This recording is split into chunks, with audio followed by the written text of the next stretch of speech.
Breaker 19.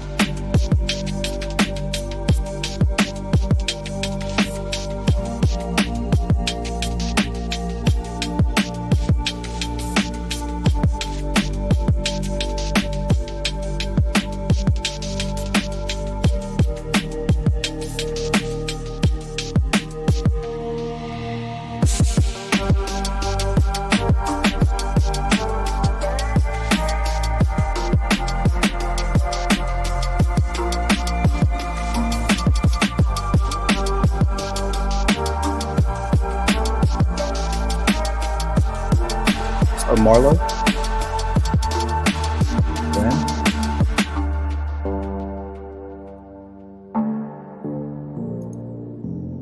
What's up, D? Good to see you, Tattoo. Miss Stang. BN Mama, Lisa. What's going on, everybody?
Rest in peace, John Harmon.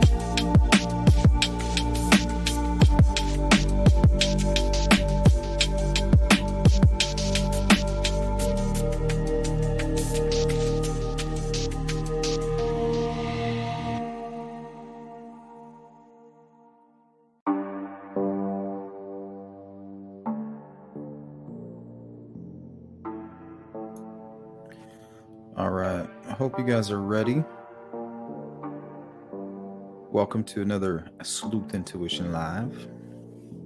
I'm going to shake up the little true crime deck.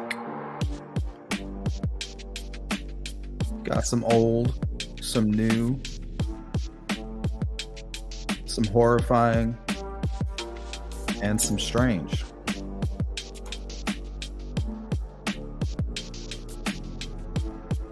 Some of these you might know, some you might not.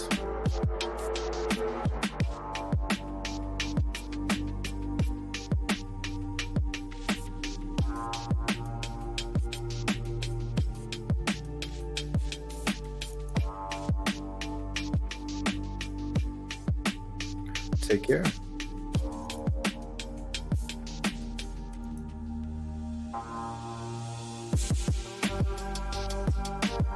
Well, I like Alice in Chains.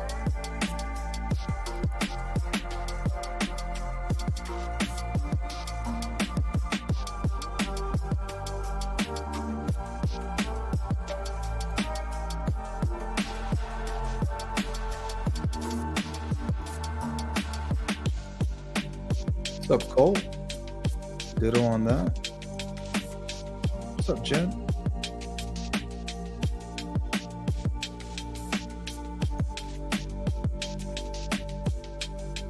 Thanks. Appreciate that, BN Mama. What's up, Billy?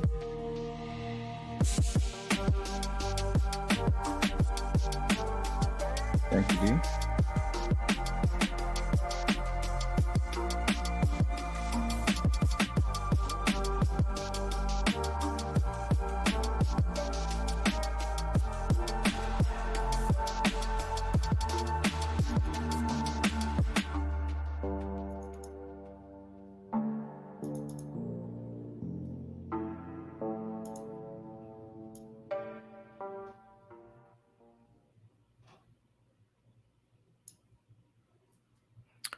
Okay, how many of you are familiar with this name here? Daniel Prince. Type of 1 if you are familiar. 1 equals yes. I am familiar. The last name is P-R-I-N-Z.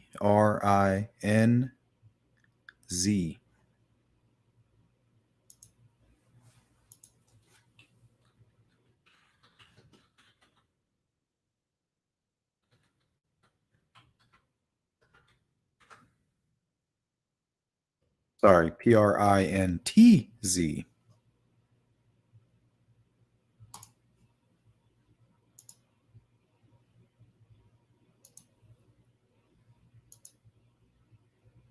I think that's where we're going to start.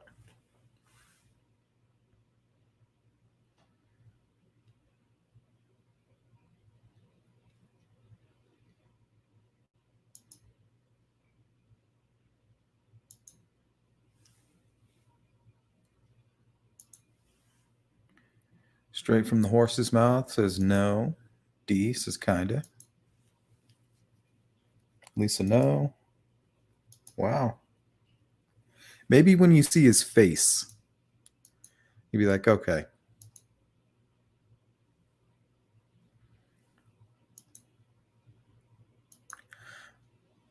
Okay, I know this guy.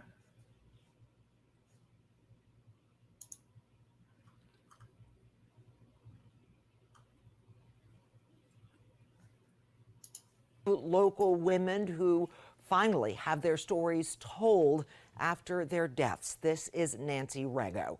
Her and her mother were both victims of a Rutherford County man, Daniel Prince. There is his mugshot. We've been telling you about Prince since March.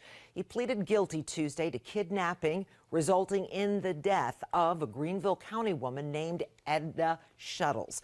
Well, as part of that plea deal, Prince admitted to killing 3 other women, including Rego and Sellers. Sellers described as a beautiful singer, her daughter, who loved life and she loved the beach. Now WBTV South Carolina reporter Morgan Newell tells us more about these 2 women whose families are now seeing justice years after their deaths.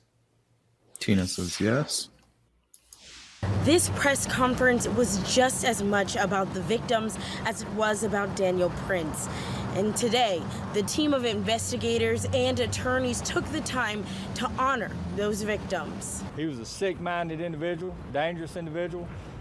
He preyed on the elderly, and he preyed on females. So we're glad we got it. On the lawn out front of the federal court building in Greenville, the team of investigators and lawyers who helped put Daniel Prince in jail celebrated a job well done. Yesterday's life sentence was a small measure of justice for these families. Investigators put Daniel Prince away for kidnapping and ultimately killing Edna Suttles by drugging her and suffocating her with a bag. Those But eyes. he admitted to also killing Lee Goodman and Charlotte mother-daughter duo Dolores Sellers and Nancy Rigo.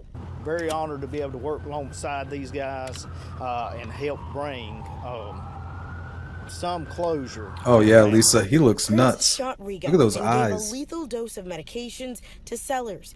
Details investigators say would have never come to Hypnotizing. light without Edna Suttles' case because Prince was impersonating Rigo and Sellers' death was ruled by natural causes. We would have never found out about what happened to Dolores, what happened to Nancy, and what happened to Lee. The Assistant U.S. District Attorney for South Carolina, Justin Holloway, took the time to describe the two. Sellers celebrated as a wonderful mother.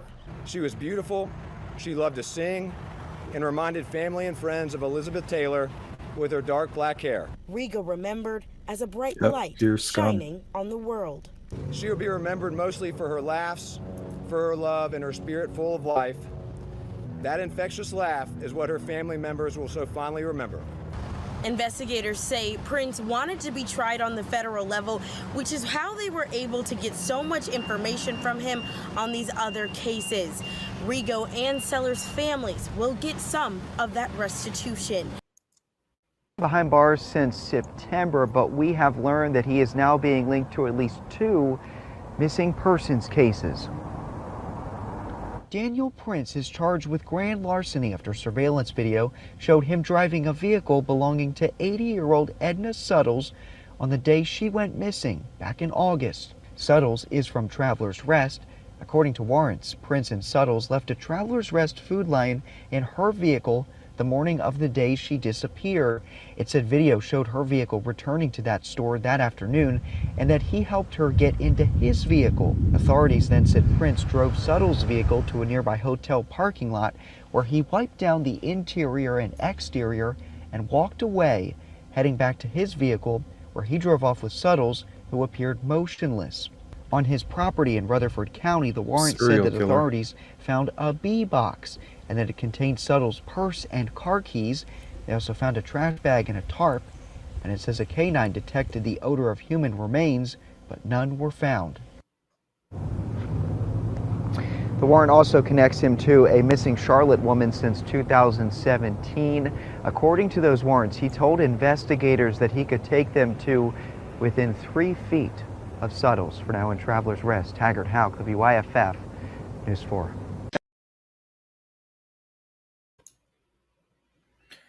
Well, there's Daniel Prince.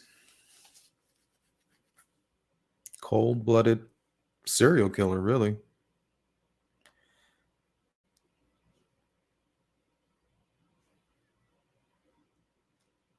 Now, a lot of these that I'm showing you today were going to be part of a earlier live stream called, like, I think it was going to be titled like Broad Day, Daylight Murders or Midday Murder, something like that. Killings that happened like right in the middle of the day. And that's something this guy would do. Now, the next case, this is recent. So this is kind of breaking news, kind of. And I have an update on it. But it was in regards to a potential serial killer who was targeting Muslim men in New Mexico.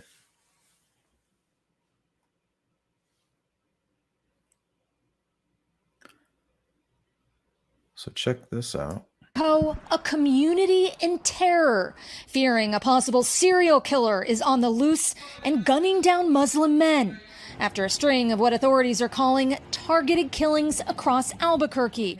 Police now on the hunt for this vehicle. If you see a dark-colored four-door sedan, Volkswagen, Passat, or Jetta, we encourage you to call the police. The latest victim was shot dead Friday. Authorities have yet to name him, but his family identifying him as 25-year-old Naeem Hussein.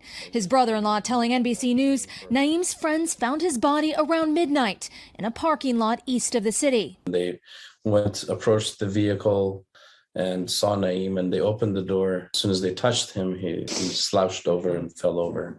And was he shot multiple times? The friends that saw the body, they said it was a headshot. So I don't know if it was a single shot or if it was multiple shots. A spokesperson for the community tells NBC News hours before his murder, Naeem had attended the funeral service mourning two of the other murder victims, Mohammed Afzal Hussein and Aftab Hussein, both shot and killed days before in separate attacks. I remember seeing him at the funeral, and all I told him was, hey, just look out, be careful. All three were from Pakistan, all with the last name Hussein. Authorities now circling back to see if those murders are in any way linked to the Albuquerque killing of Mohammed Ahmadi in November of last year, gunned down outside his family's store. Ahmadi's family say they're now living in fear. Everybody is scared. They say we are not safe anymore. Some people, they already want to leave the city. Vowing justice, the state governor calling in the FBI and additional state police. Small comfort to a tight-knit community in mourning, now also feeling under attack. It's devastated. Being shot in that brutal manner is just the most un-American thing to do to anybody, and the most inhumane thing to do to anybody. Over the weekend, President Biden tweeting that he's angered and saddened by the, quote, horrific killings, adding these hateful attacks have no place in America. Fearing this could be the work of a serial killer, some members of Albuquerque's Muslim community are too afraid to leave their homes for groceries. So the mayor says he's arranging for hot meals to be brought straight to their doorsteps. Savannah. All right. We'll continue to keep an eye on that investigation. Aaron, thank you. Okay, so what do you guys think that was? Hate crime? Serial killer? Maybe something to do with religion? My hunch was actually really close. So I was actually impressed with my own profiling on this one. But I want to know what you guys think.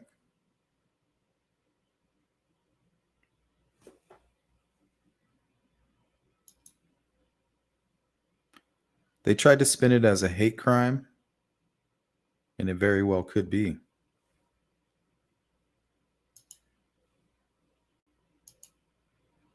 Jari says hate crime. Journey says hate crime. Miss Thing says religious hate crime.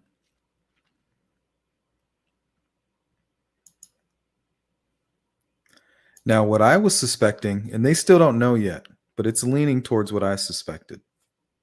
So I'm going to let you guys answer a few more times. Tina Ball, yeah, serial killer. Killer's choice of victim. Okay, so what I thought, in this original report, they showed pictures of the victims. Now, the victims, the majority of them all look flamboyant to me. So I was wondering, okay, it's possible these guys could be homosexual, and I know it's frowned upon some in some religion, in some religious circles. So I'm wondering if maybe the killer was maybe closeted, and the people who knew his secret, he would kill them to protect it. He didn't want, anybody to dishonor. He didn't want to be dishonored.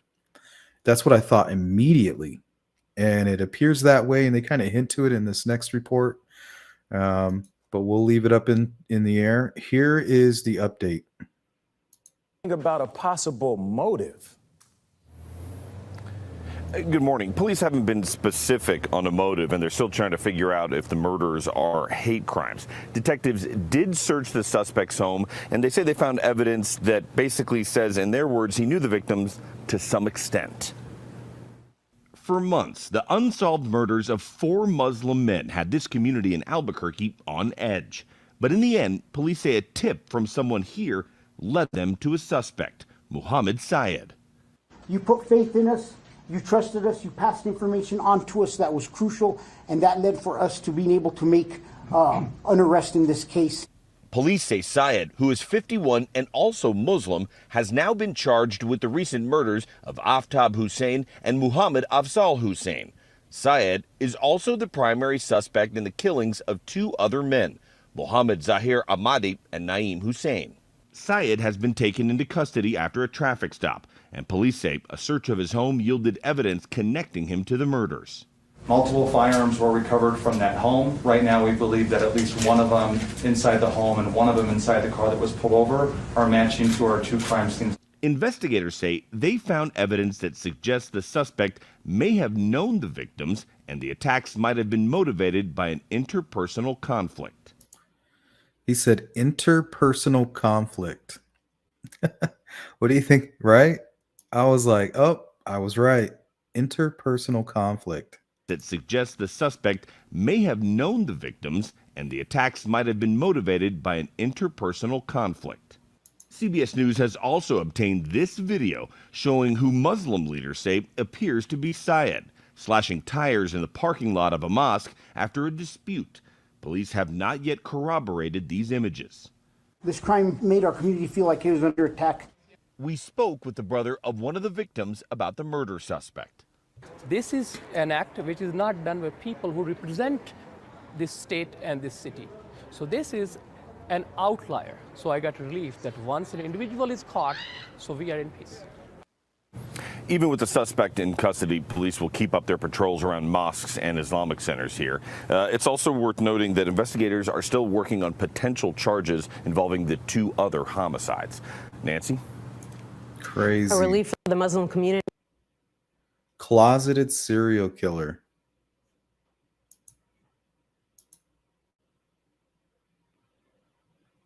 How dangerous is that?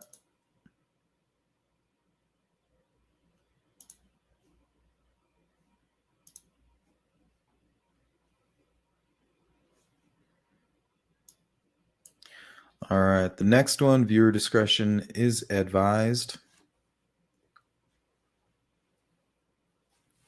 This is going to show a broad daylight hit. And it's very strange.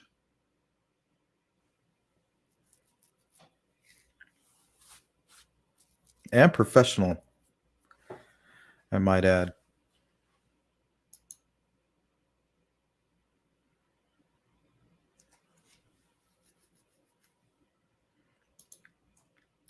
Yeah, Vanessa. She writes, oh my, this is nuts. To be honest, I would have never guessed. It's weird. That's the first thing I thought of. As soon as they started posting the images, I was like, oh, okay.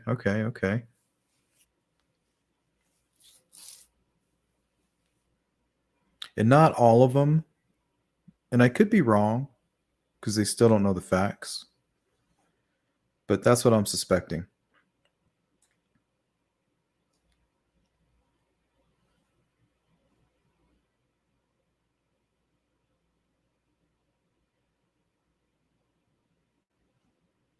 All right, this one's going to blow you away. Tell me this isn't terrifying. Queens. New video shows the suspect wearing traditional Hasidic attire and then walk up to a car and shoot a man in the head point blank. We want to warn you here, it is difficult to watch this video. You can see, though, the suspect who's on the left side of your screen working under the hood of a car, or at least pretending to, and then he runs across the street and just opens fire. News 4's Miles Miller is live in South Ozone Park with the search for that gunman. Miles? Adam, Jermaine Dixon had been looking over his shoulder for weeks, almost as if he knew someone was coming for them. And that is what happened this just a few days ago, right here on this street. Who would want Jermaine Dixon dead? That's the question detectives in the 106th precinct are trying to answer after the Labor Day execution behind this hotel on South Conduit Avenue. The chilling video starts as Dixon walks across the street. A man disguised in traditional Hasidic garb is sitting in this car. When sources say he spots Dixon with his hood open, he pretends to work on the vehicle, and as soon as Dixon Tell me that is not the craziest thing ever. He's in a disguise. He's acting like he's working under the hood. And the second the guy turns his back, he just runs right over there. Cold-blooded hitman. Dixon gets in the car, shoots him twice, then takes off. Detectives tell News 4 they believe this was a hit. Dixon had a significant amount of money on him, and it stayed that way when detectives processed the car and the crime scene. Dixon spent time in federal prison in New Jersey on drug trafficking and racketeering charges, but was released early. Sources say they're looking into the possibility that the person who shot and killed him believed he was cooperating with the government against the co-defendants in the case, who were sentenced to prison along with him. Dixon had been staying at a Comfort Inn 500 feet from where he was killed, and every time he walked to the rental car, police sources say, he would look around him. Detectives saying almost as if he knew he was being targeted. Dixon was charged in that case along with his brother. His brother is still in federal prison, serving life in federal prison, a connection with cocaine sales and a murder.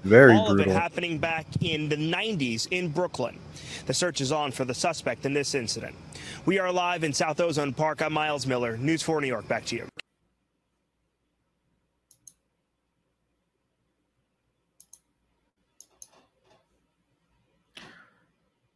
Cold-blooded killer. Definitely not his first time. And if it was, man, he hit the ground running. Broad daylight. Did you see how he was dressed? What's that called? An Hasidic Jew? Drugs and gangster. Yeah, he was living that fast life. Money. Oh. Money is what motivates that behavior.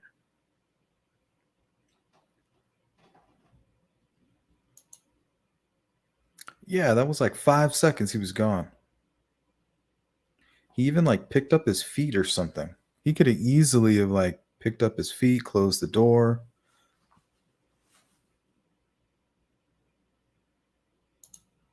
But he was just like, I'm out. I think that was in New York. Might have been in Queens, actually. But I could be wrong. I'll double check.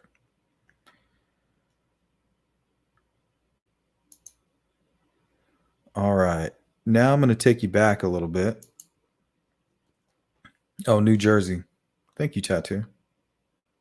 Hey, what's up, Cynthia? Okay. If you've heard of the case of Ken Rex McElroy, go ahead and punch a number 1 in the comment section. Ken Rex McElroy. Now, this is like a case back in 1981.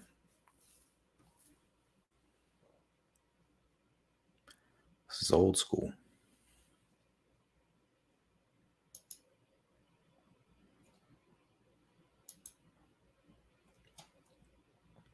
Yeah, he never saw it coming.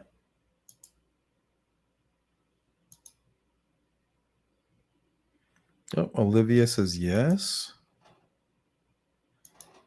Lisa says no.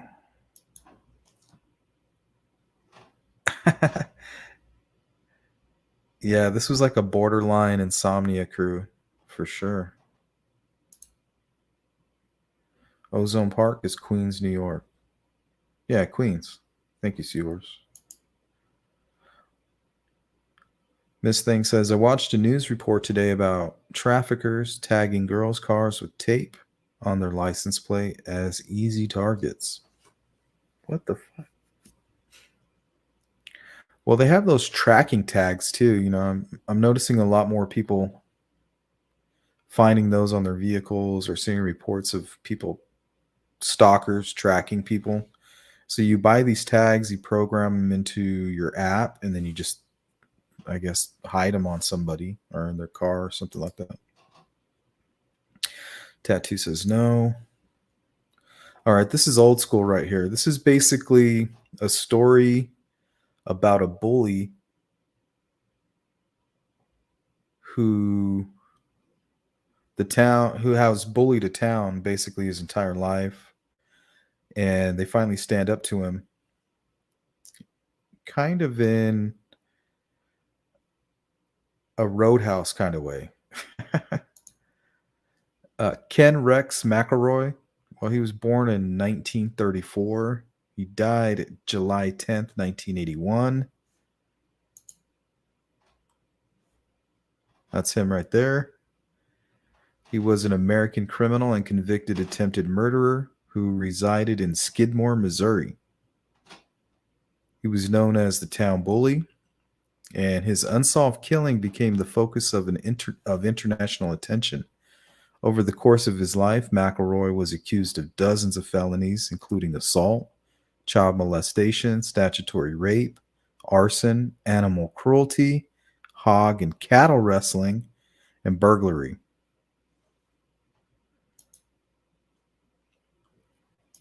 Here's an article I found. This is a local article they put out on him once he died. Sounds like a Western. Says here, like much of his story, the scene outside Skidmore's saloon shortly before high noon on a steamy summer day several weeks ago was reminiscent of an old-fashioned Hollywood Western. Seated in the cab of a battered pickup, his wife and six-pack of beer beside him was Kenneth Rex McElroy, a hulking 230-pound farmer with a lengthy arrest record, only one felony conviction, and a fearsome reputation as the town bully. Facing the 47-year-old McElroy on Skidmore's hot, dusty Main Street were several dozen stony-faced citizens who had surrounded him inside the dimly lit bar and followed him outside. Now they were staring him down in a wordless sidewalk confrontation.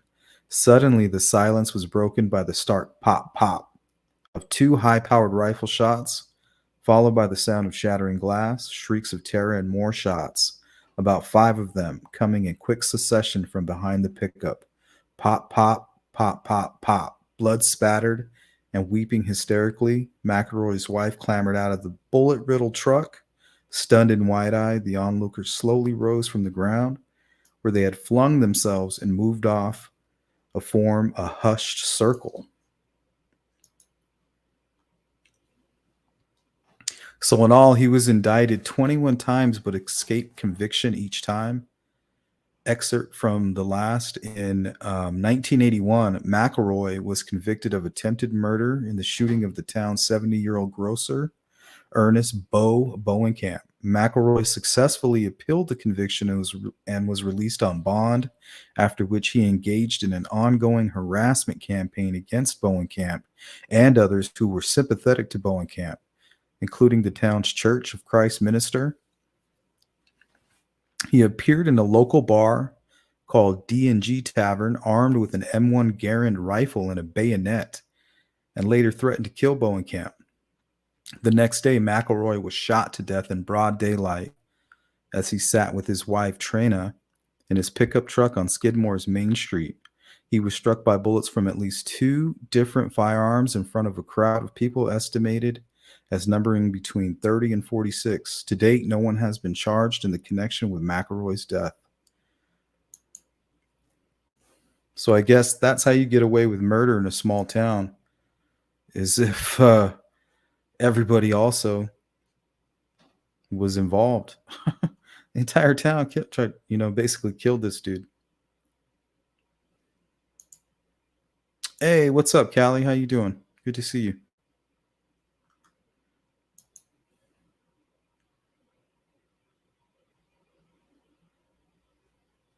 So this is a case where everybody is a witness.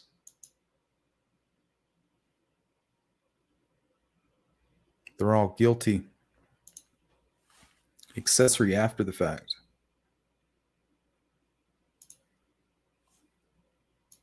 Crazy.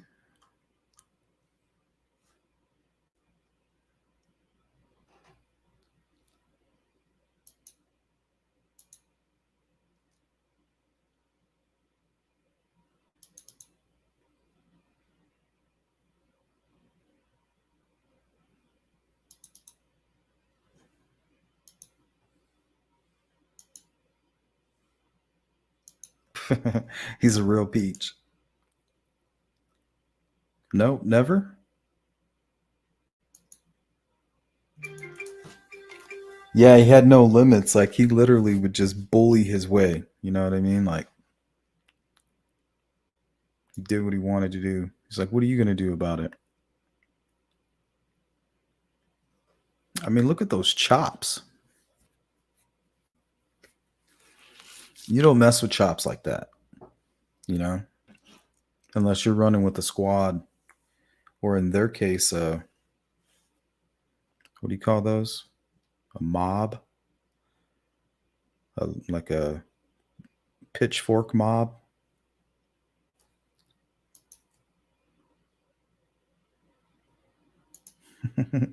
I ain't seen nothing, officer.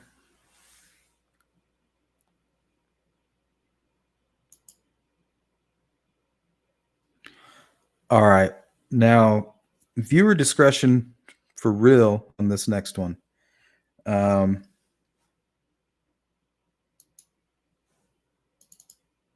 not sure if you guys have seen this one. I haven't seen. I kind of stumbled upon it.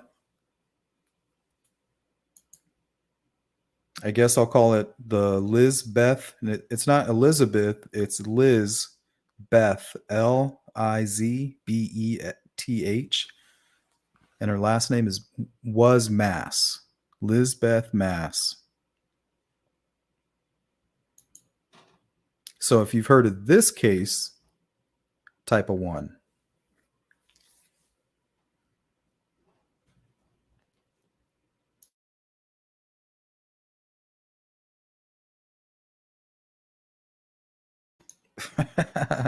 Vanessa, yeah, you don't mess with those chops ever.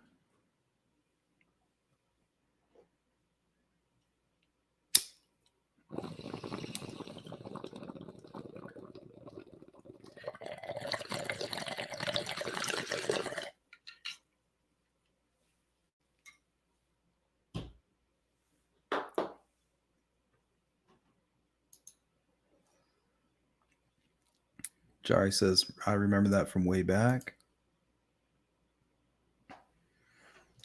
Yep. So he went after the grocer and then tormented him after. I mean, he was lucky to be alive. But I mean, would you really mess with somebody like that? He just almost killed this guy and he's running around with a rifle. Olivia says no. Lisa says no. Hey, Miss Persevere, good to see you. Says no. Sports Center time, nice phone tone. What's up, Mandy? Cynthia says no. Jari says yep. Oops, 2. Oh yeah. Now I got the lights all dimmed up. I'm chilling.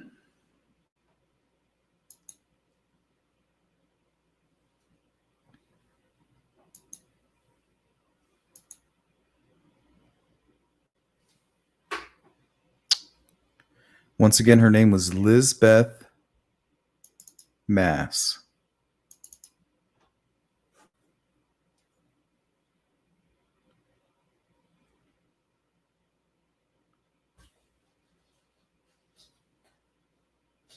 Okay, let's do this. Let me read just the first part of this article, and I'll share her image. I forgot I had this. Okay.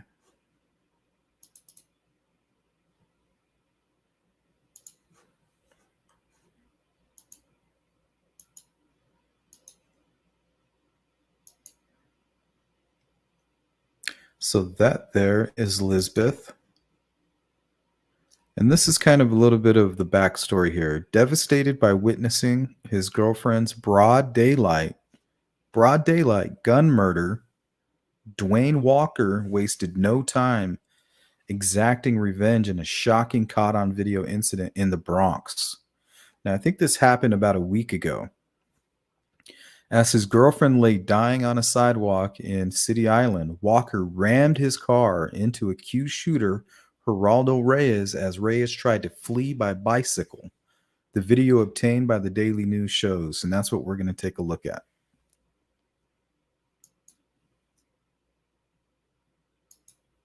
site where she'd been working for about a year. You can see her coworkers holding an impromptu vigil this morning as they pray over the site where this woman was gunned down just yesterday afternoon. They laid a wreath here this morning along with her helmet and construction vest, but clearly very sad moments for these workers this morning as they are coming to grips with the loss of one of their own on the job. Just tragic here. This all played out during the lunch hour yesterday at the corner of City Island Road and City Island Avenue as the victim's crew was replacing a water main. Witnesses told police the gunman rode up here on a blue bike and brought her some food, then opened fire on the 52-year-old Brooklyn woman after they got into an argument. She has been identified by police as Lisbeth Mass. That's when her boyfriend happened to witness what happened. He angrily chased after the gunman, his car, then running over him at this intersection.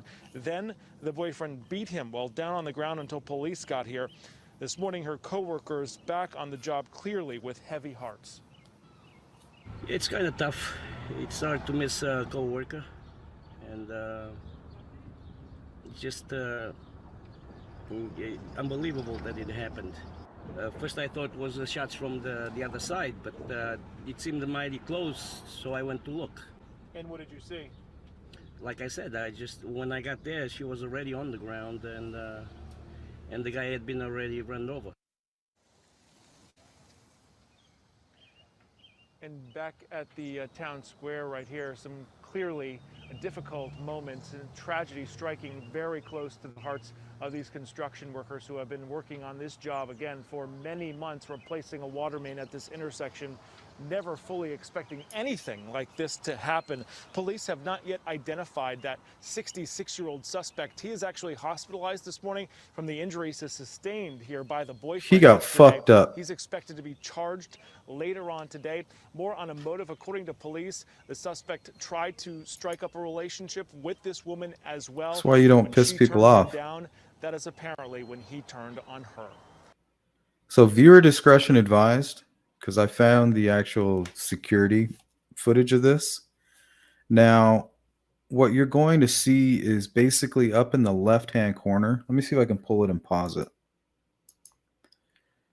Okay, so you can't really see it very well, but up, it's kind of blocked by the sign. Up towards maybe the left center of the top, you're going to see a guy on a bicycle, and apparently he shoots this lady, and then he gets on his bike and then comes directly towards the camera, and then right there on near the those construction signs at the bottom right hand corner, that's where he's going to hit this person. This is insane.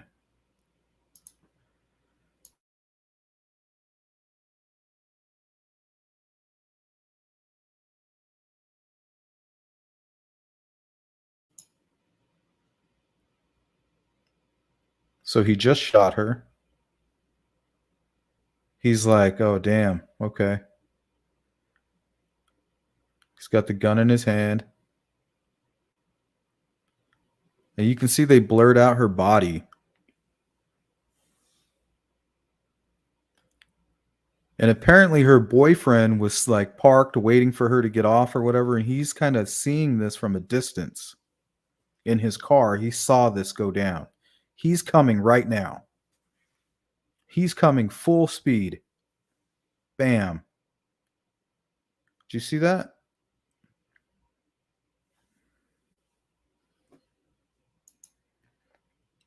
Oh, this dude's broken. He can't even move.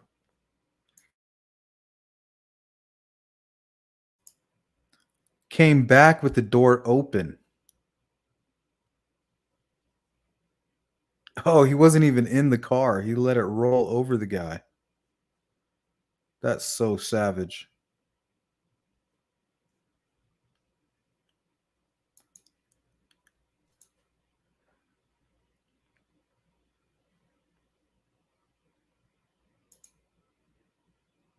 Almost. The guy didn't die, I don't think.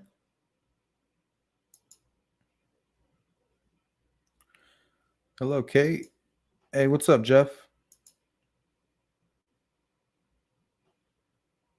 Boom. He's still going.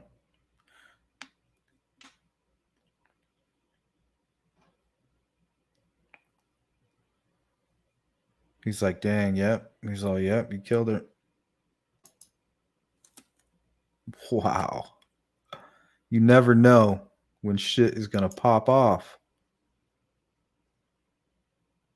That one blew my mind. Like, how do you know if you're going to snap? You know what I mean? Like, whoa. You know, somebody kills your wife or your girlfriend in front of you. Like, you don't know if you're just going to completely snap.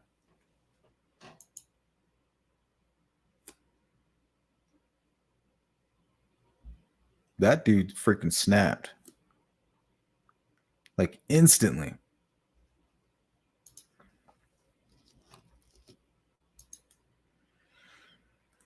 It's like blackout rage.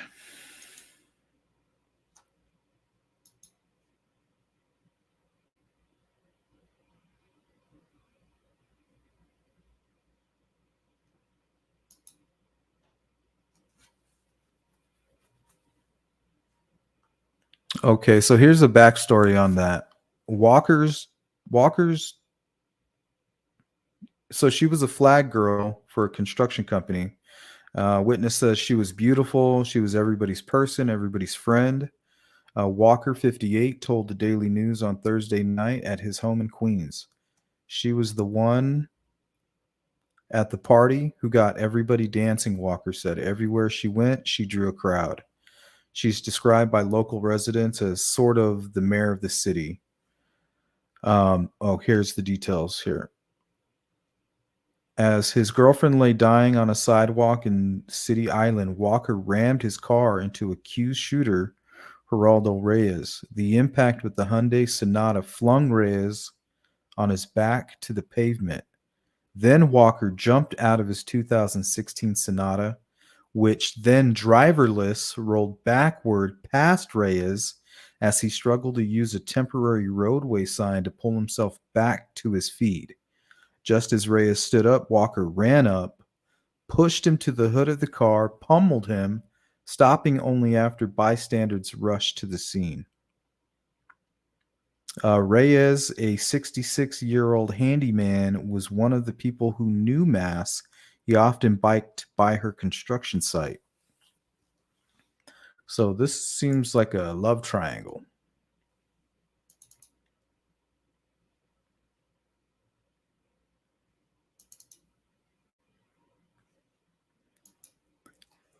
Yeah, I thought I had another video. I think I thought I did. I guess not. But apparently he had a crush on the lady and he would bring her lunch.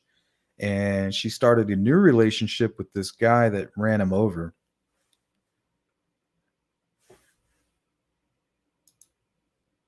Hey, Leah.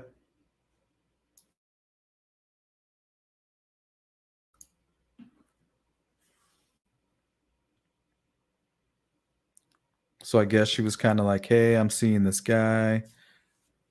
And maybe she even told her boyfriend, you know, like, hey, can you watch out this guy? You know, he threatened me. And then sure enough, like the threat was like that would be like your worst nightmare, you know? It's one thing for somebody to attack you and grab you and like try to punch you or something. This guy just pulled out a gun. I mean, you don't have a chance. Unless you have a gun yourself and you're quick.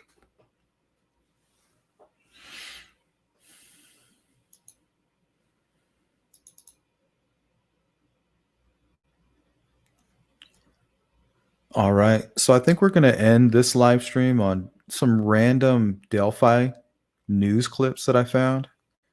Now, I had these in a file labeled obscure. So basically things that I thought might have been a little bit difficult to get to, and I didn't want to have to go searching for them in the future. It's just anywhere between 2 and 5 minutes each. Yeah, wasn't that insane, Jeff? Like, what the hell is going on? Pure madness.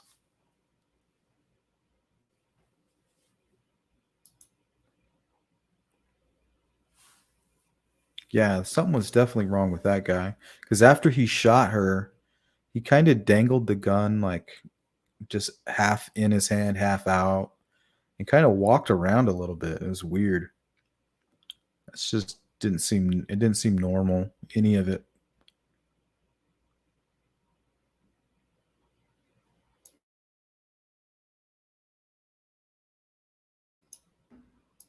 On the Delphi case tells me although the killer thinks that he got away, every single day lab techs are working to process evidence, including DNA that was left at the crime scene. It takes a lot of times, and we want to be very thorough. So we want to take our time, make sure our I's are dotted, T's are crossed.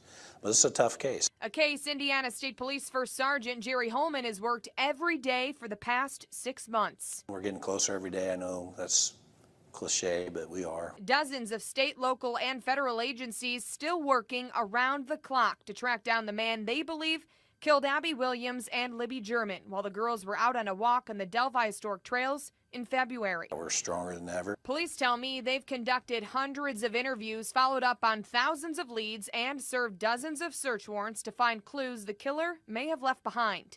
Was there DNA evidence found at the scene of the crime? I think at every crime scene you have, you're going to have DNA. We're still working on identifying who's all DNA we have there. Along with DNA evidence, police also have the suspect's voice. Police tell me Libby recorded the killer's voice on her cell phone, telling the girls to go down the hill. Investigators say she hit record after he approached them near the Monon High Bridge. Today, Sergeant Holman tells me they recovered even more audio from Libby's phone, which was found with the girls at the crime scene. We've only released a portion of it.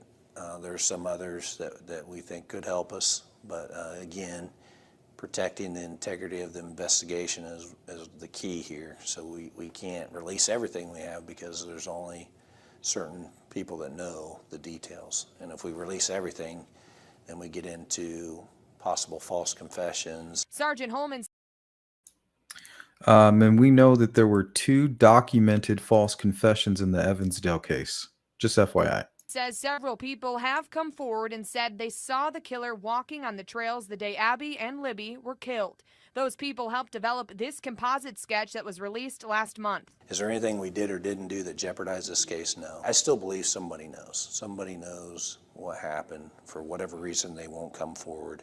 Every single day, dozens of detectives are still working the Delphi investigation and tell me they are not giving up, still following up on thousands of leads, but they need your help tonight. So if you recognize that man's picture or you recognize his voice, pick up the phone right now and call 844-459-5786. Reporting tonight in Delphi, I'm Alexis McAdams.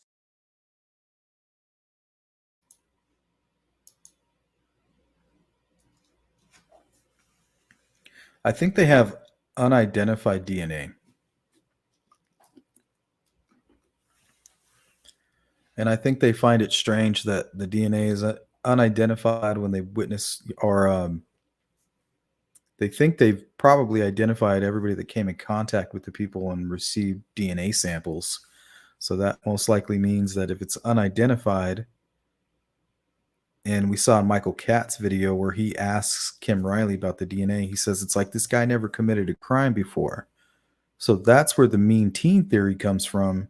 Who has never really committed a crime before? Usually it's young people or somebody who is maybe a little bit older, maybe suffering from a life-changing event, maybe? I don't know. To me, it's somebody who's never been arrested. It's typically a young criminal. They're just getting started.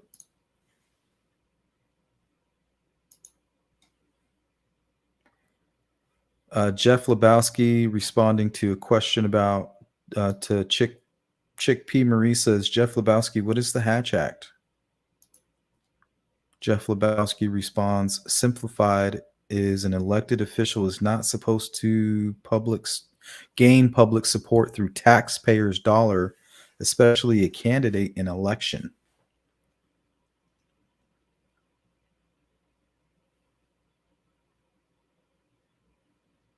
So I'm assuming he's taking money through improper means. Journey says BG has already been identified by Sonny Justice as Katie from Frankfurt Digital DNA. very close looking match. Unless there's always variables, a million. Is it a young person? I think so. Because, and the problem is we don't know the full story, but if we look at the evidence is that there was a shoe and there were footprints from the shoe leading through the water directly where the bodies were eventually located. So that would indicate running, in my opinion. So in order to chase two athletic girls, well, we know Libby for sure, you know, from what I hear from her swimming, it takes a lot to be a good swimmer. You know, you have to be a full-bodied athlete. So, and it was her shoe missing, so we know she jetted. So in order to chase an athlete, you would assume that the killer would have to be somewhat athletic, right?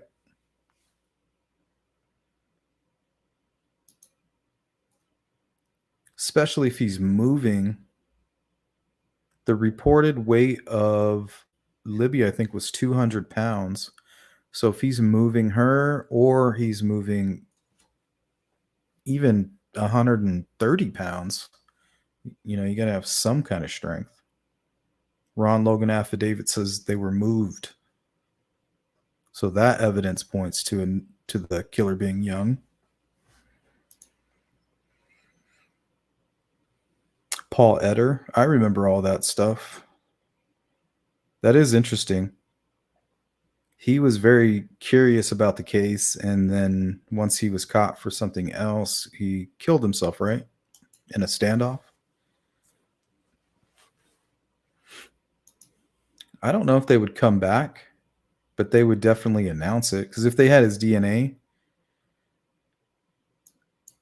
I think it would be pretty easy to convict him, alive or not. Hey, reach into my soul and pull it out won't hurt. What's going on? What are you doing up? Oh yeah, you're off tomorrow, I'm sure. Hopefully everybody is. If you're not, it is what it is.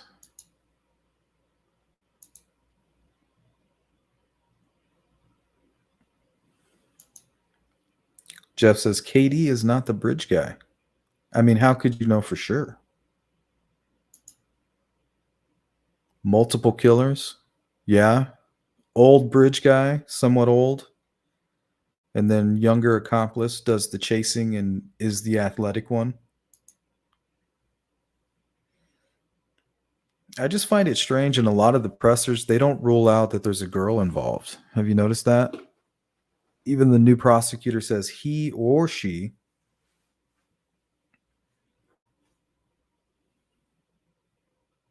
Unless that's just to cover their ass.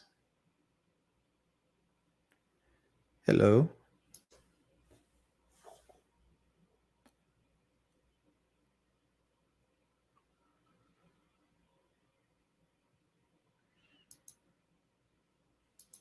Chickpea says he has all those clothes on. If his clothes got wet, they would have been heavy.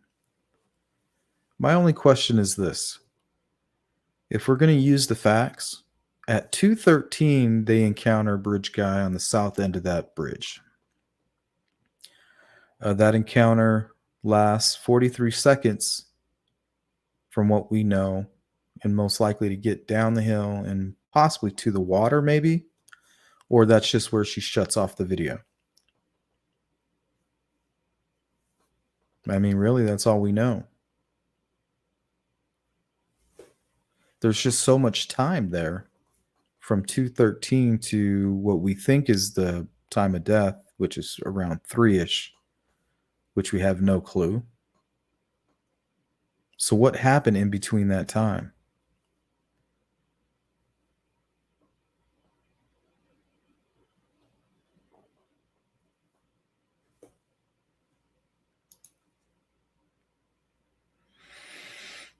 That's true, William. Yeah, that is a crazy story. Might need to cover that a little bit better. Maybe I'll put something together on that. I have some articles that I like to go back to and read. Very strange how they tie in some of his Facebook posts too. Interesting.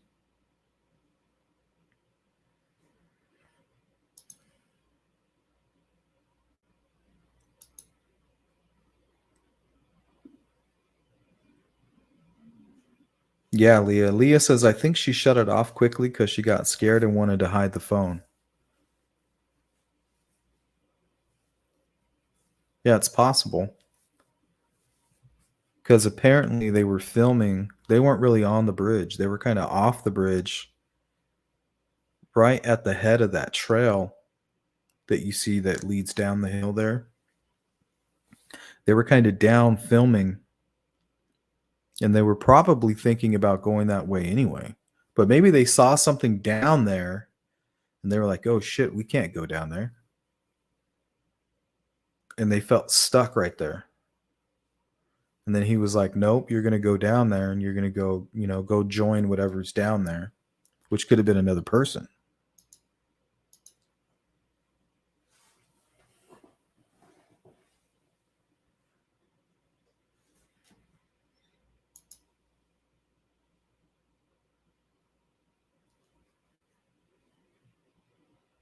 Yeah, that artwork, Jari, is strange. The B. Phillips. Like, is it possible that it's that bomb threat guy? Because I heard he could have had a court date on the 13th that was canceled. FBI is like somebody that had an appointment that was abruptly canceled, and their story no longer like lines up or whatever. I mean, that's what the FBI said. That's not me saying it. It's not an exact quote, but oh, Jeff. Oh, please don't. Please don't say that.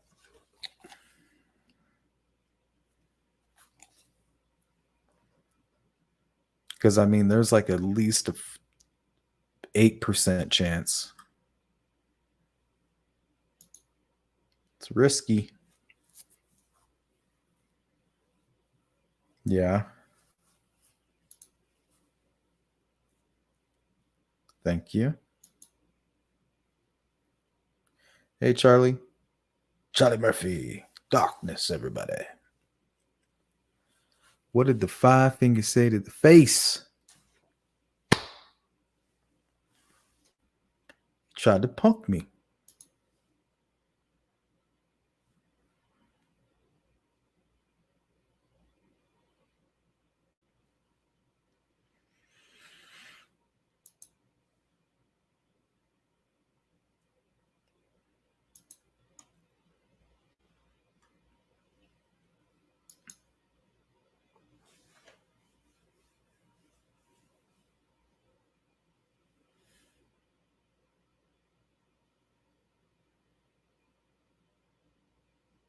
Yeah, what a crazy story. Paul Etter. And he kind of has a strange look to him, too. But I still can't tell if the bridge guy has his face covered. More and more, I think his face may be covered.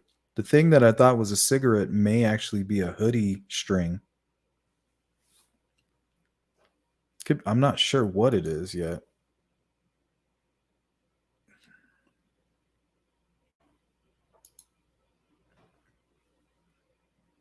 Hey, what's up, TTM?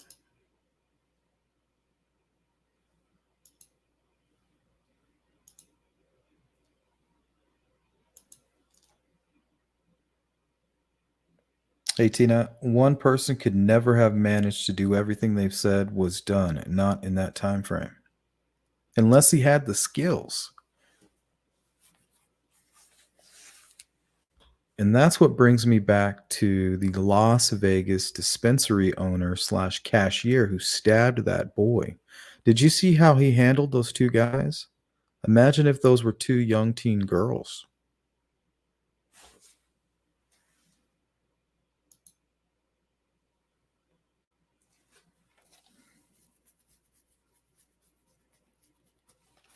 Yeah, why would you send it to a reporter?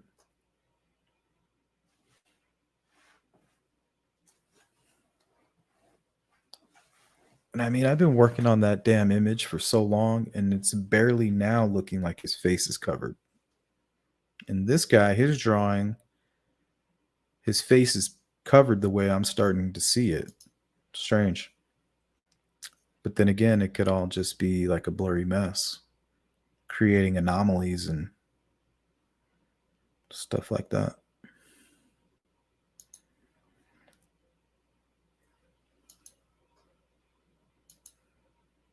What's up, Seven?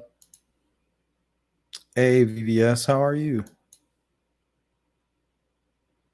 A GoPro strap on his head. I'm starting to think it's like a bent cap and then like a black squarish emblem on his hat. But I'm not sure. What's up, Microwave Man?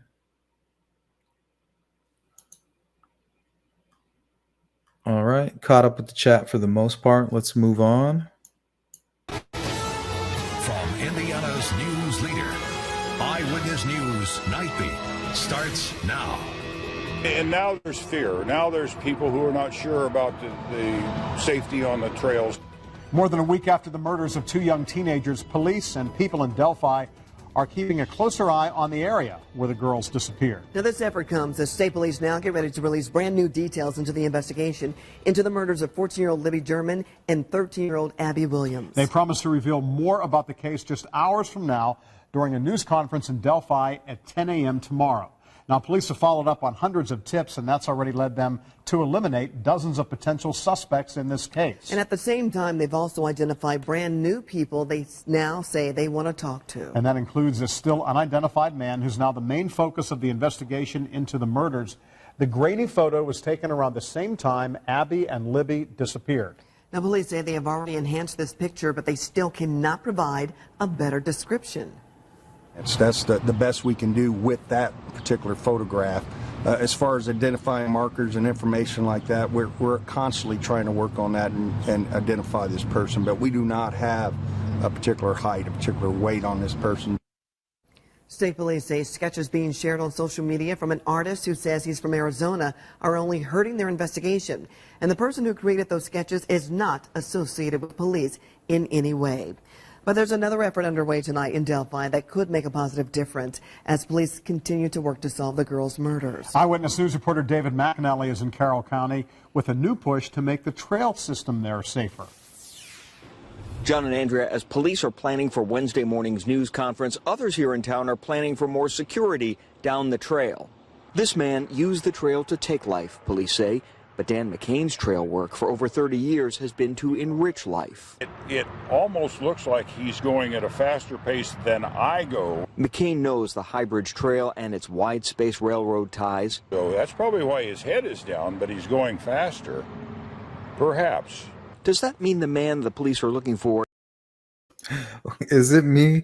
I'm not saying it's Dan McCain, but doesn't he seem super suspicious? He's like, I don't know who that is, but it ain't me. Knows the High Bridge Trail and its wide space railroad ties. So that's probably why his head is down, but he's going faster.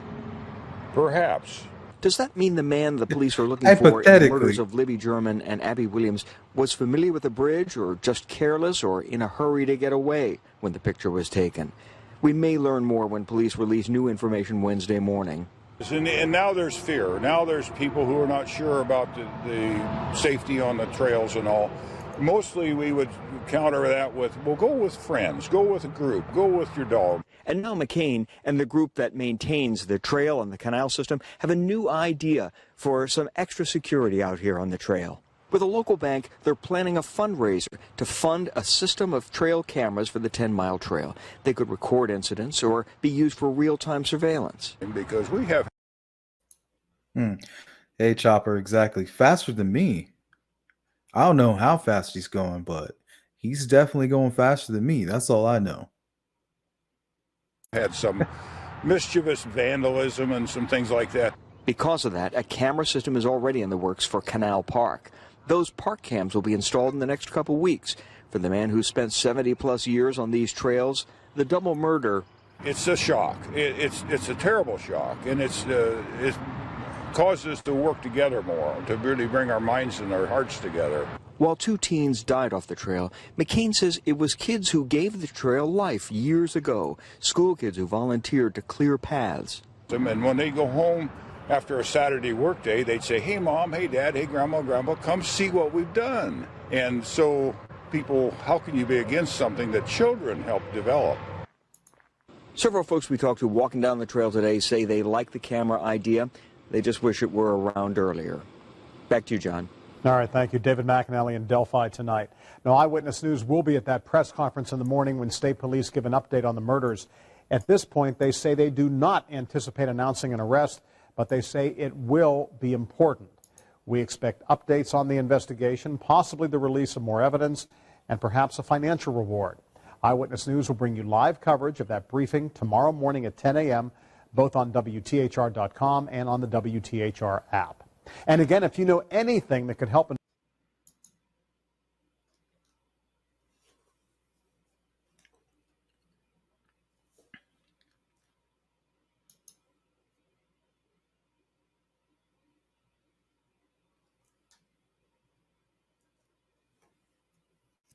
Yeah, Tina. Tina says, I think so also. It's not just the murders, it's the crime staging, moving of the bodies, etc.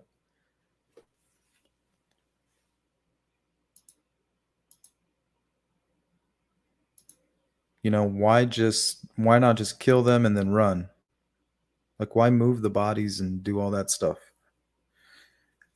And cover them, possibly. Yeah, I've heard that. I've seen that, Jeff.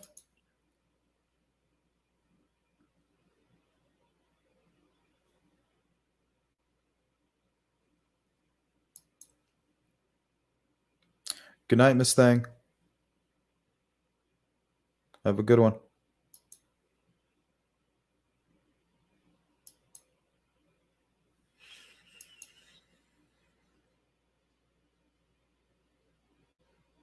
I don't know.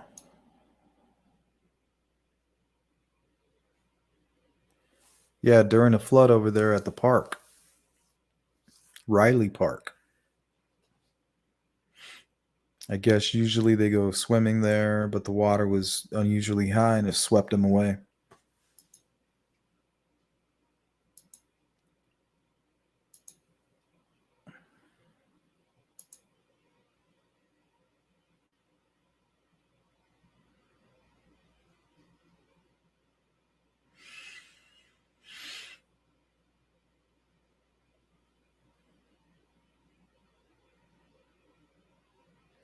Yeah, good point, Colt. And just think about it. If you wore a t-shirt over your face, you're still going to see your facial features. You might even get some strange shadows, you know, on the opposite side of the light source. And there's a lot of that going on when I take a close look at that bridge walk video. There's some weird stuff going on in and around the mouth.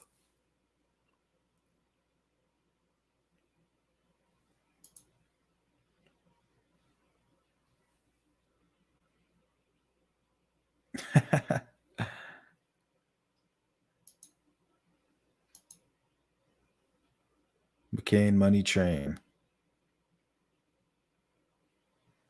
I mean, wasn't his brother actually there? Like at the bridge?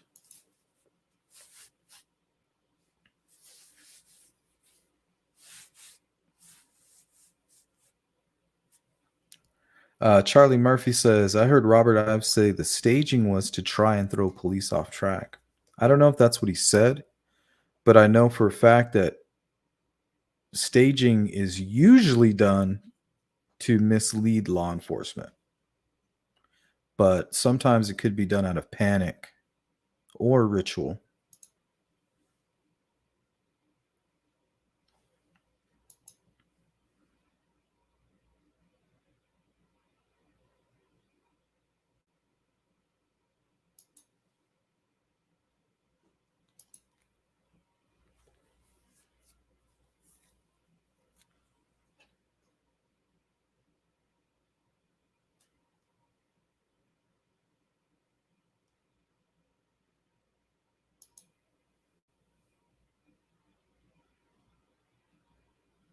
Yeah, those things that look like teeth, that could very well be the fabric being pulled from the nose down under the chin and kind of making lines, shadowy, creases in the fabric. It's funny that you mentioned that because that's one of the things that I keep seeing are these teeth looking things.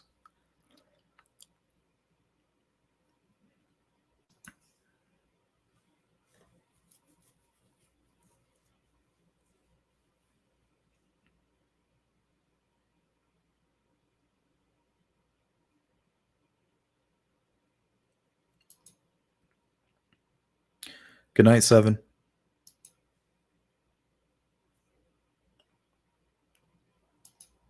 Hey, Geek Mom, good to see you.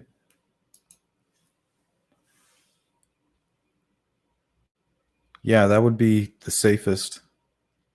Jeff would be the one to ask what he thought about that question, Chopper.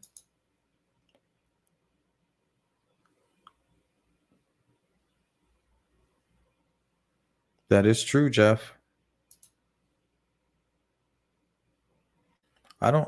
From what I understand, Olivia, they did. They seen him coming. They seen him coming on to the trails through the Freedom Bridge and then exiting somewhere near the Freedom Bridge.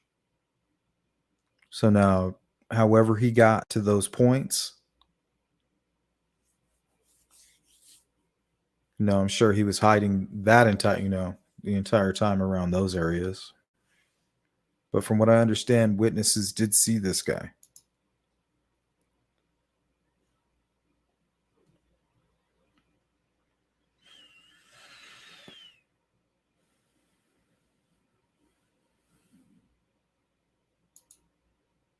Charlie Murphy says, I've heard a stuffed animal was found at the crime scene. Is that just a rumor? Yes, that is just a rumor.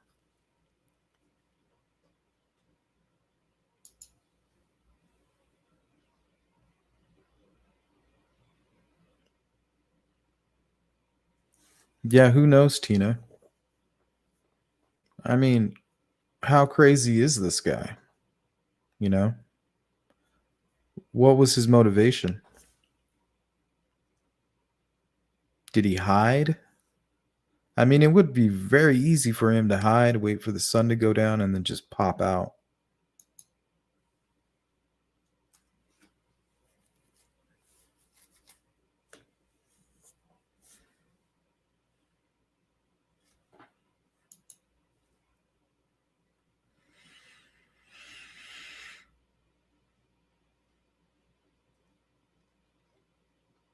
That's true, Lisa. Yeah, Olivia, I've heard it multiple times. They've seen him coming and going near the Freedom Bridge.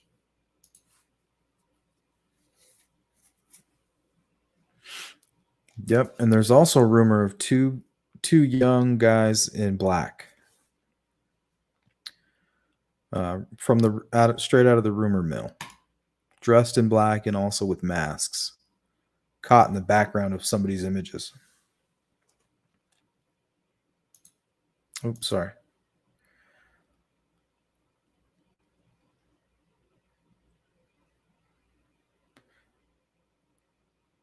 I mean, it very well could be a baklava?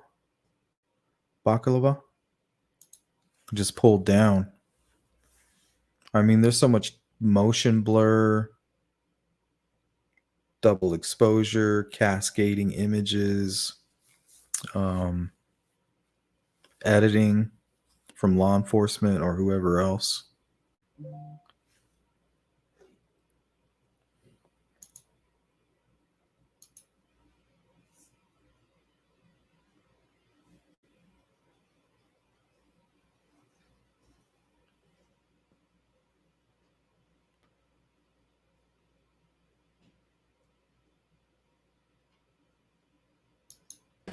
That the subject that lives at this residence is either part of this investigation or he's not part of it. An all-day search is now over at the Delphi property where searchers found the bodies of Libby German and Abby Williams. The homeowner is now in custody on an unrelated alleged probation violation. Now tonight, police reiterate that he has not been arrested or even charged in connection to the murders. And they are urging people, please do not jump to any conclusions. Our Eyewitness News reporter, Emily Longnecker, tonight was in Carroll County as police packed up and left the property this evening. She has a response from the landowner's attorney as well as Libby's grandfather. Andrea, investigators spent the day searching the property where the girls' bodies were found last month. Now, early on in the investigation, police questioned property owner Ron Logan, but say they came back here today after receiving leads and information that led them to believe that some of the information that Mr. Logan gave them just wasn't adding up. While 77-year-old Ron Logan sat in the Carroll County Jail, arrested on an unrelated probation violation. A few dozen investigators searched his home, garage, barns, and property Friday, looking for clues to determine whether Logan is a suspect or should be ruled out in the murders of 14-year-old Libby German and 13-year-old Abby Williams. Basically, we're trying to either clear him or look at him even harder. That's what we're trying to do here. Investigators searched Logan's property using a canine, taking away potential evidence and his truck. I think they done the right thing. Marvin Sandifer lives a couple miles down the road from Logan and used to work with him. I think they're doing him more of a favor than they are harm, because if they go back through and they can't find nothing, you have no right to accuse him of anything. I mean, that was his property. That could have been anybody's property. In the days after the girls were found a few hundred yards away from Logan's home in a secluded area of the property, Logan talked to Eyewitness News several times. Who would have thought they'd let their children out to do something special that day, take a trip down, and then turn out with a disaster like this? Even walking us back into the crime scene. Largest tragedies in Carroll County history. The area that they were in is very hard to get to. I mean, Yeah, Jari. you can't get there unless I mean, you there. can't. So How can you? somebody would be walking with them or something. Logan always denying he had anything to do with the crime. I was cleared by the authorities ages ago. His attorney also saying in a statement Friday that Logan had no involvement, saying, quote, "I would like to caution the public It's possible, to avoid Leah. jumping to conclusions before law enforcement has completed the ongoing investigation." The authorities also echoing that. This is part of the investigation. This is not our first search warrant. We've done several others other than this residence. We've done some polygraphs. We've done all kinds of things to other people. We reached out to Libby German's grandfather, Mike Patty, about the search. He said, quote, "My reaction is I hope the investigation, wherever it takes police, leads to the arrest of the person or persons involved." So far, there have been no arrests in this case, and Not as sure. for what was in that search warrant of the property, it was sealed. Andrea? Emily, thank you. And if you have any information,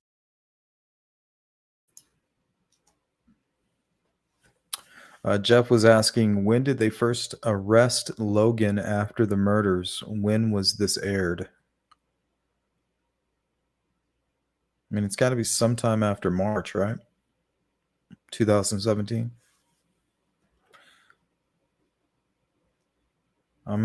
My guess is July 2017.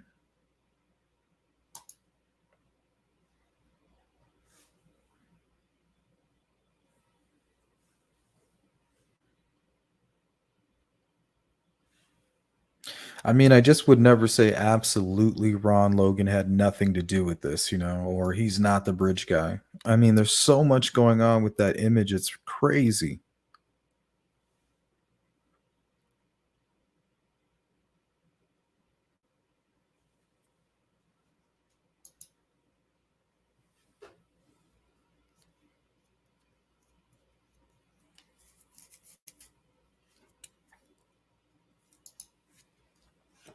Yeah, it kind of makes it look like he's got like a hook nose, but I'm wondering if it could be pulled down.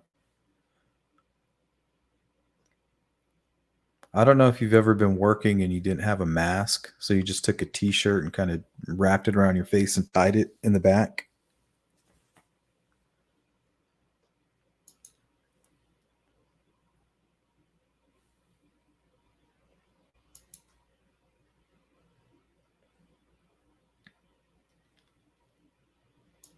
"46 degrees, dang. Good eye, Miss Persevere." Cloudy and breezy. Well, Chickpea, this is a Hollywood movie maker of a brain of mine says, what if, and this is hypothetical, based on no fact, just what if, okay? Let's say for the sake of a Stephen King novel. Okay. So Ron Logan is a serial killer who has never been caught. He's been living the last 20, 30 years in Delphi, you know, and he realizes that he's coming to the end of his life and he wants one last hurrah, you know. And the only reason I base this stupid theory is how he keeps talking about, can you believe it? Like the largest murder in Delphi history, a double murder in my backyard. You know, like that's really all it's based off of. It's ridiculous.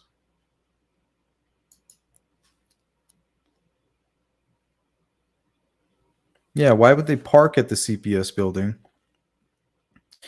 And honestly, if that abandoned CPS building was, you know, if we look at all the Delphi racing videos, that the kids put on YouTube, a lot of them are over there by the CPS building. So what if they can get in and out of that thing? Or what if somebody was doing some kind of work at the CPS building? There's also a rumor that Brad Heath, what he reported was seeing the vehicle that was parked at the CPS building was some type of commercial vehicle that was known to that area. So it could be multiple people driving this vehicle in that area. You know, maybe some type of exterminator. I even heard it was a competitor of Heath's. Now it's all rumor. Don't quote me on that. But from what I heard, that was his report to law enforcement was, yes, I saw a vehicle parked at the CPS building and it was a competitor's vehicle and it was this such and such. So that might explain why they were asking for the driver of the vehicle. You know?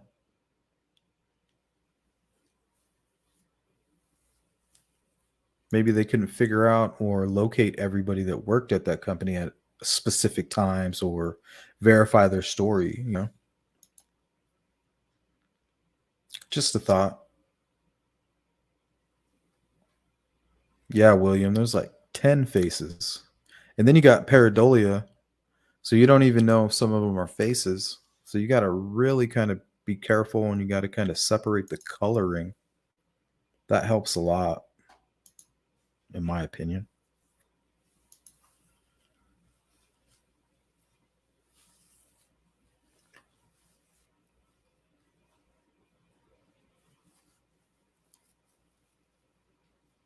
He used to be neighbors with Ron, Jeff. I think Sandifer, I think his property is the one that separates Logan from Pat Brown.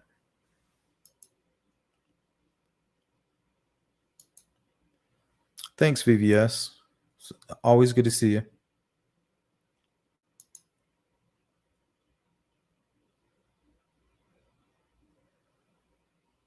Miss Persevere says, I honestly don't think Ron Logan had anything to do with it. Law enforcement went out of their way to make sure the public didn't jump to conclusions from jump. Not only that, they did their job. You know what I mean?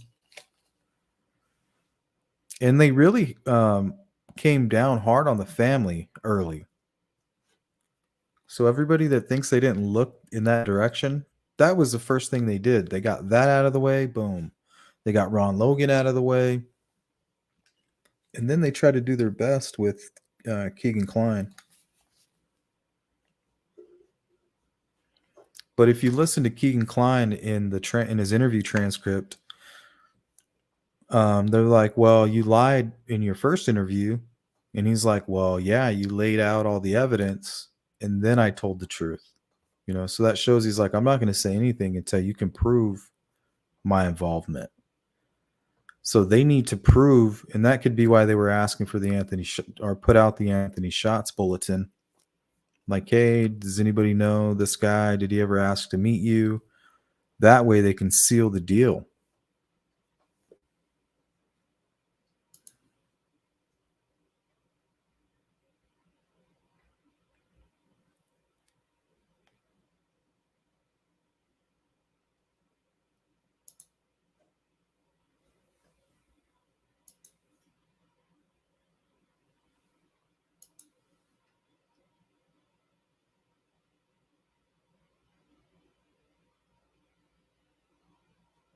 The Amish theory.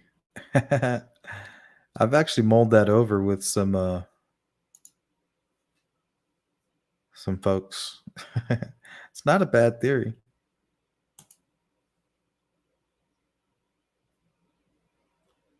Moving van, or like a U-Haul even, you know. You just got to wonder, you know, why exclude the description of the vehicle? Maybe the witness didn't remember it. Maybe without a license plate, the description is pointless, you know.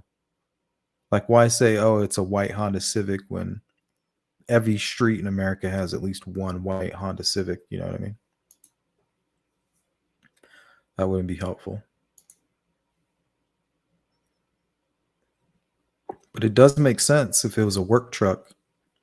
Yeah, maybe a popular delivery company. But rumor is it was a competitor.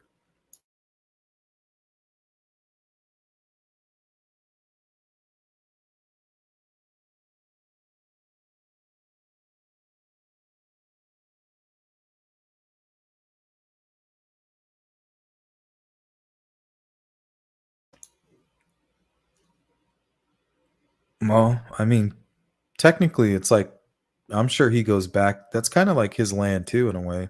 If he's friends with Ron Logan, I'm sure they,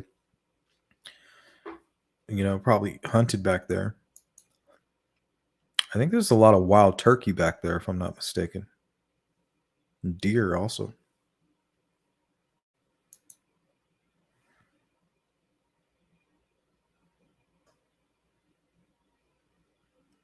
Yeah.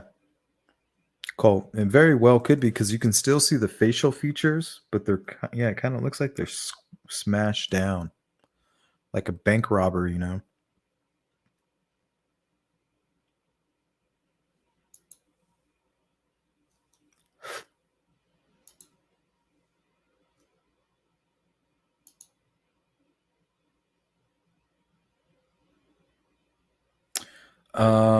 Vanessa says, when did they search Ron Logan? I think they searched him on the 17th, just quickly.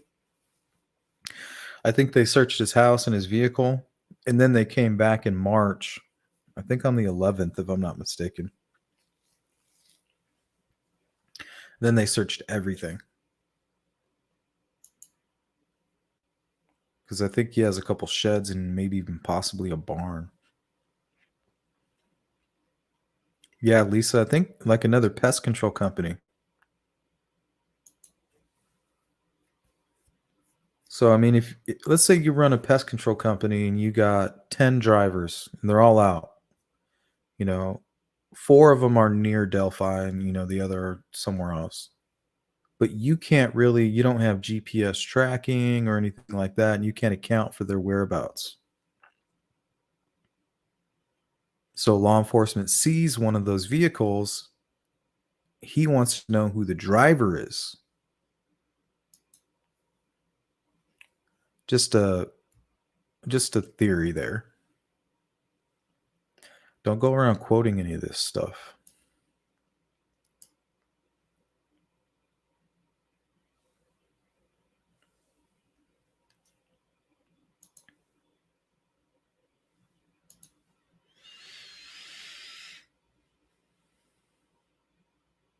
Right.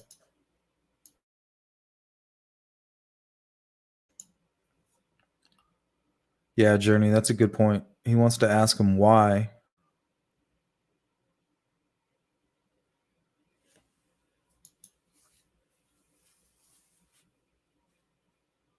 It's like, dude, what the hell could possibly convince you to do such a thing?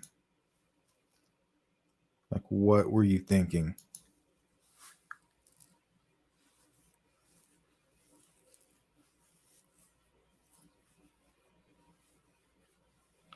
Oh, that's interesting.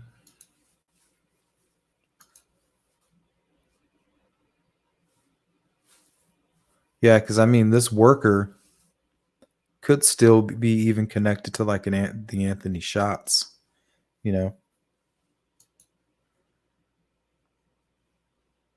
He's like, ooh, I'm going to log into this profile on my lunch break. I'm going to go there right at 12. Makes sense too. You know, 12, it's like lunch, or you're done with your early shift, or half day you called in sick maybe. Like, hey, I went to lunch and I got food poisoning.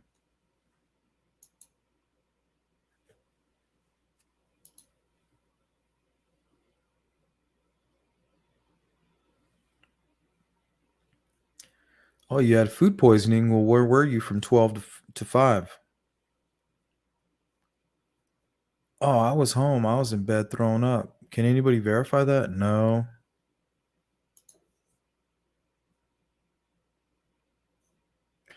Yeah, that's a good reason to think they're local. I always wondered what made them think that. I always thought it was the signatures or the location.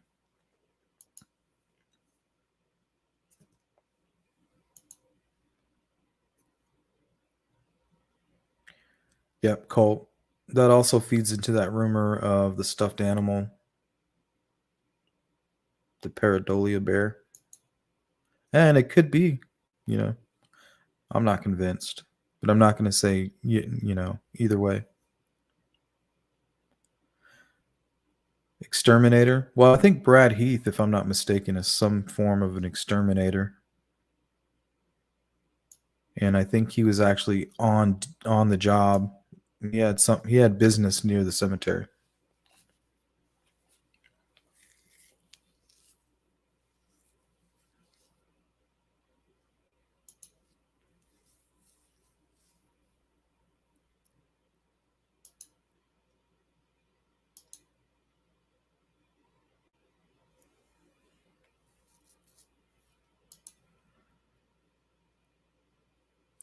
Yeah, Jeff, I've heard it early on, and then I recently heard it again with a little more detail.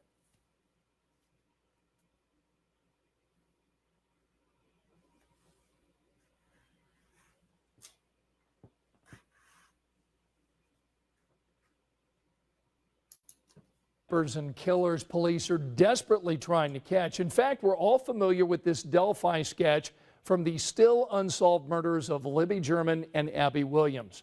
But what goes into creating these drawings? Tonight, our Jenny Runovich takes a look at how a police sketch artist helps witnesses and helps fight crime. Picture a face from memory. Now, what if you only saw that person for a few moments during a crime? Could you describe them? Provide a portrait that other people recognize. Well, with each pencil stroke, Trooper Taylor Bryant, the sketch artist for Indiana State Police, has to bring those crucial memories from victims and witnesses to life. You want activity, people calling in, because possibly one of those tips or call-ins can lead to an apprehension. While most of his time is spent patrolling the highway, Trooper Bryant has done about 70 sketches for police departments across the state, including this high-profile picture we've seen a lot. The man police believe killed Abby and Libby in Delphi. It was a sketch created from a witness. That's about all I can say. This face and that we've seen a lot. The man police believe killed Abby and Libby in Delphi. It was a sketch created from a witness. That's about all I can say. Across the state, including this high-profile picture we've seen a lot. The man police believe killed Abby and Libby in Delphi. It was a sketch created from a witness. That's about all I can say. This face and that witness he's not allowed to talk about since the investigation's still active, but it's a sketch he really hopes leads to an arrest. Yes, I believe, the whole country here really would like to see something come of this. Trooper Bryant started sketching suspects in 2008. State police were looking for a trooper with artistic ability, and Bryant has a degree in commercial art. So he trained for 3 weeks with the FBI. On how to interview witnesses, how to talk to a witness, how to not ask leading questions of a witness. And he learned the most important part of the job happens before pencil ever hits paper. This is a 4-hour process that starts with an interview. Sometimes it's a harrowing experience for the witness, sexual assaults, things of that nature. So you want to get them to more or less trust you to do a drawing. Then victims go through an FBI catalog, choosing facial features that match the suspects: head shape, eye shape, nose, and hair. With those set, Trooper Bryant finally starts to sketch. Yeah, so you start with a grid to just give you, placement. Checking with the witness for accuracy.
Bam, there you have it. Young guy sketch came from a witness 2 days after the crime. But for some reason, they didn't take notice. What does that mean?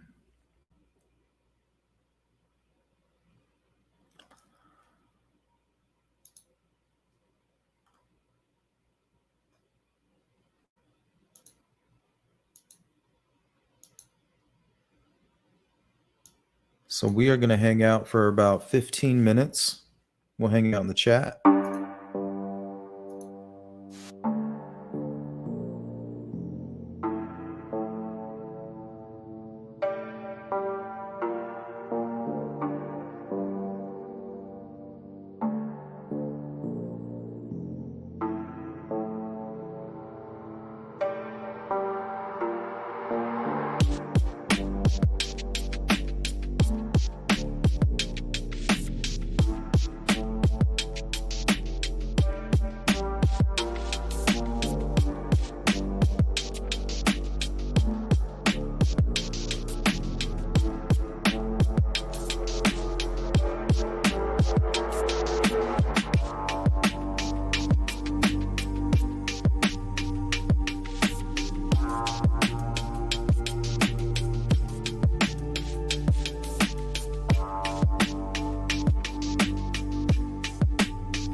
Sorry, Miss Percy, we're running out of time.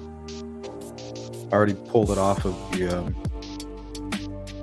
the application here. Plus, I'm going to try to go through all these comments while I have the time.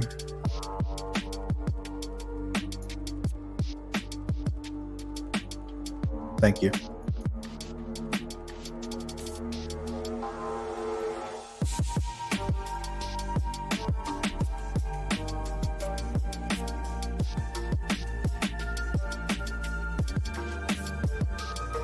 That'd be a twist.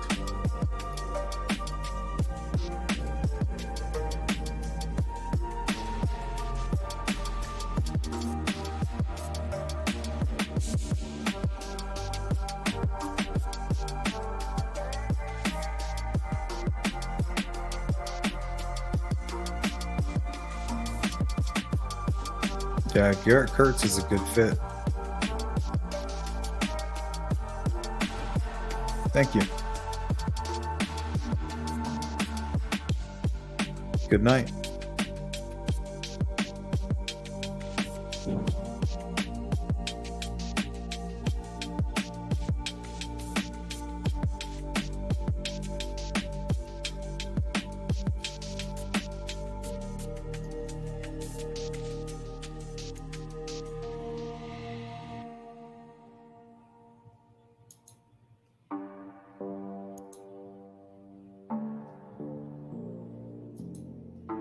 Good night, Olivia. Never.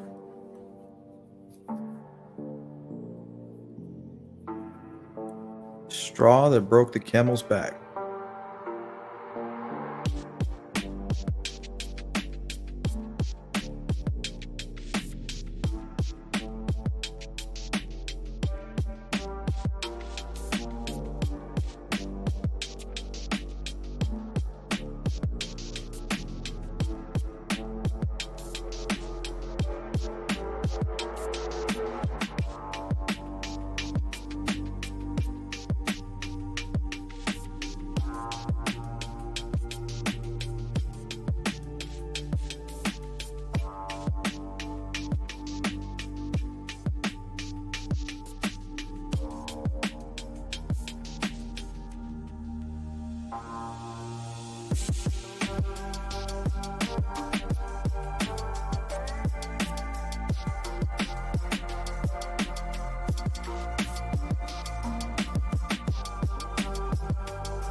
Yeah, Leah, that's true.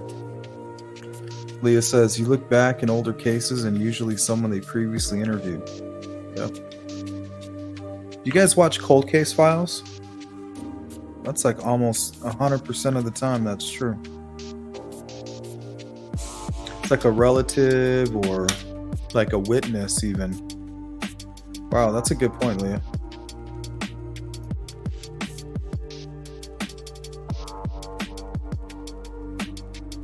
Thanks for joining, Lisa. Appreciate it.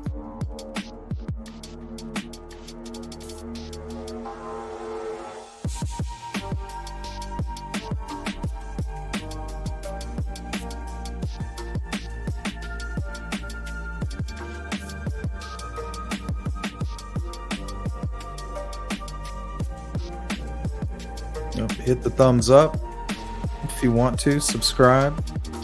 Hit the bell. I've been staying really busy lately on my channel. I got my little schedule down. So you'll be seeing a lot from me. Got a members coming up tomorrow, so that should be fun.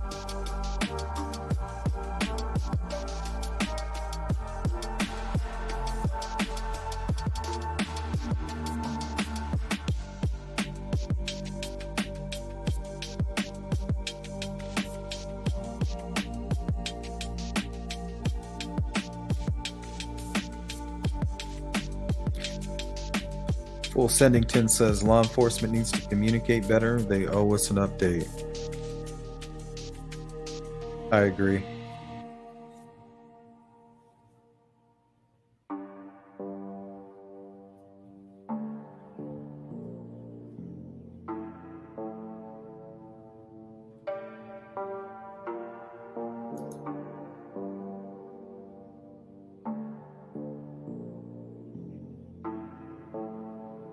Thanks, Michelle.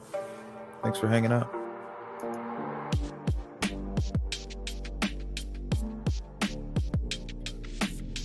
Jari, that would be insane. You never know. I mean, that's about as likely as KD, Ron Logan. It's those fringe POIs.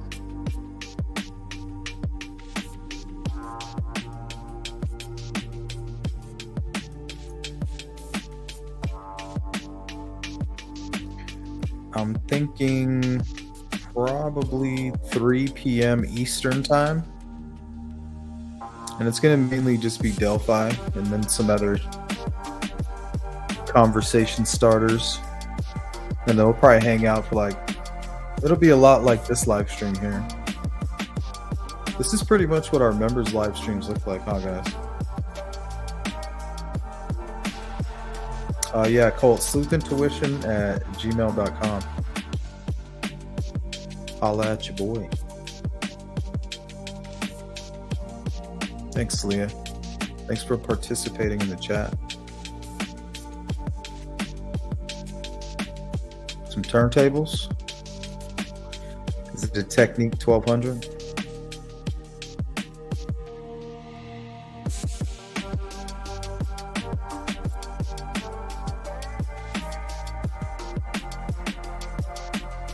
One piece, apparently.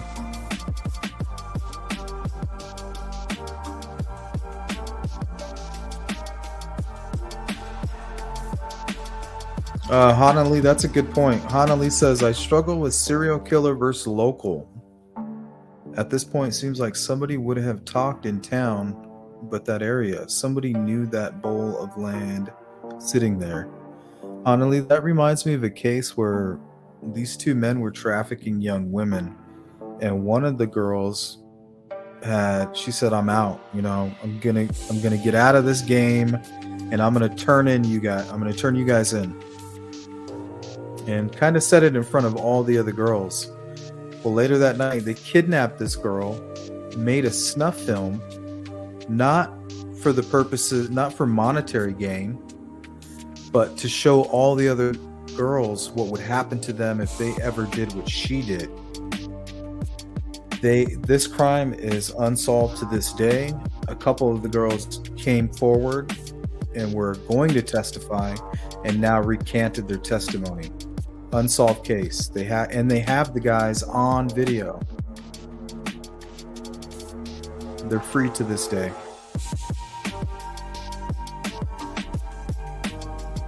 The girls were just so terrified of what they saw, they would not dare come forward. So if anybody knows or saw what happened, the last thing they want is for that to happen to them. So police need to make it clear that they will be protected. And I think Doug Carter has mentioned it. They might need to put a little more emphasis on that.